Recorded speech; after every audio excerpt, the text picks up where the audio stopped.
如果對方又消失咗啦，或者好耐都唔回應你，咁你會唔會覺得好無力，或者係好嬲，甚至咧你係覺得焦慮、懷疑自己？其實可能唔係佢唔理你，佢只不過係需要你提供一啲情緒價值俾佢。咁我哋應該要點做呢？嗱，如果你想對方多啲揾你，或者係多啲黐住你，首先你要俾佢覺得佢同你一齊係安全嘅，係覺得舒服嘅，冇壓力嘅。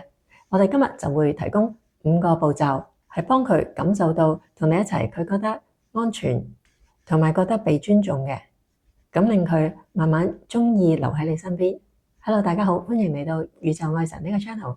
第一次嚟嘅朋友，我係 Anita，我係一個吸引力法則導師。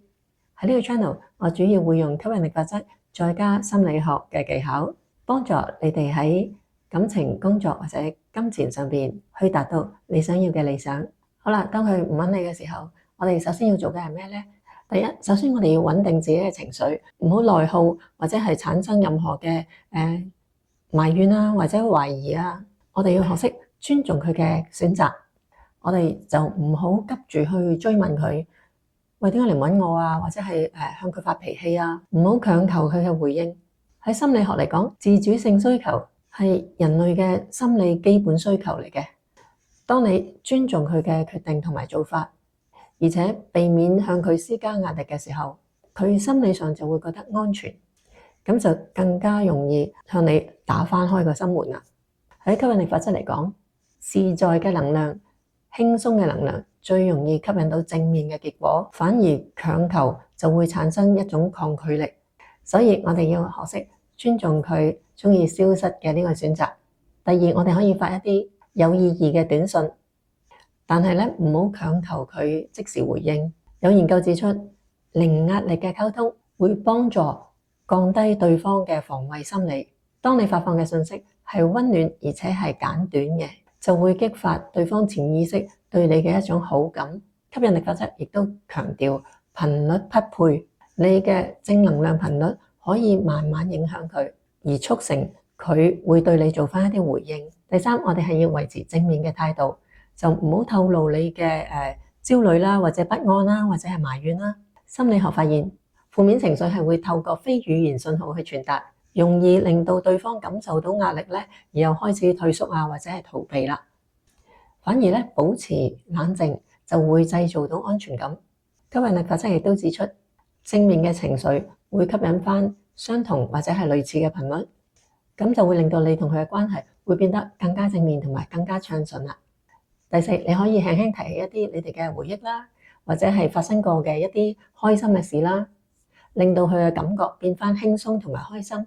因為分享美好嘅回憶係會刺激我哋嘅大腦分泌多巴胺同埋催產素，咁係會幫助你同佢嘅感情增加連結。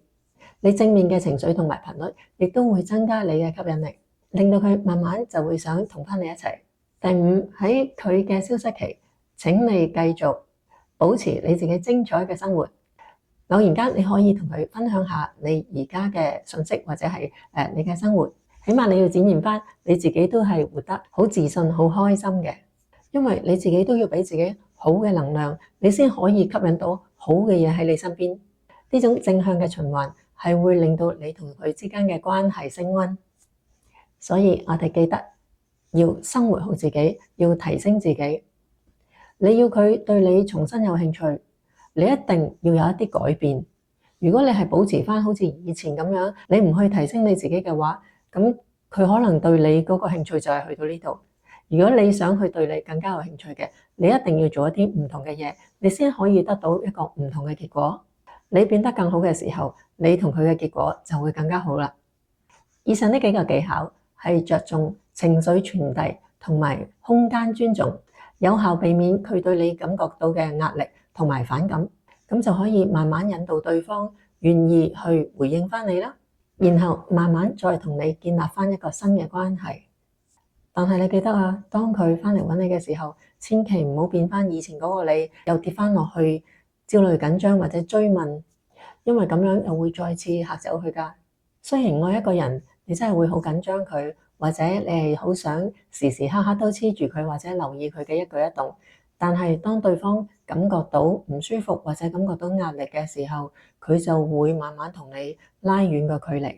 所以我哋一定要做改變，我哋要學識享受自己嘅時間，即使冇任何人，我哋都識得提升自己，令自己活得更加好。因為只有你活得更加好嘅時候，你先會發出一啲光芒。你有光芒嘅時候，自然係揞唔住，令到所有人都會睇到呢種光芒嘅時候咧，咁你會發現你唔使做咁多嘢，亦都唔使咁刻意，亦都唔使咁辛苦去吸引一個人翻嚟你身邊嘅。因為所有人都係有一種慕強嘅心態，冇人中意弱者，亦都冇人中意暗淡無光嘅人。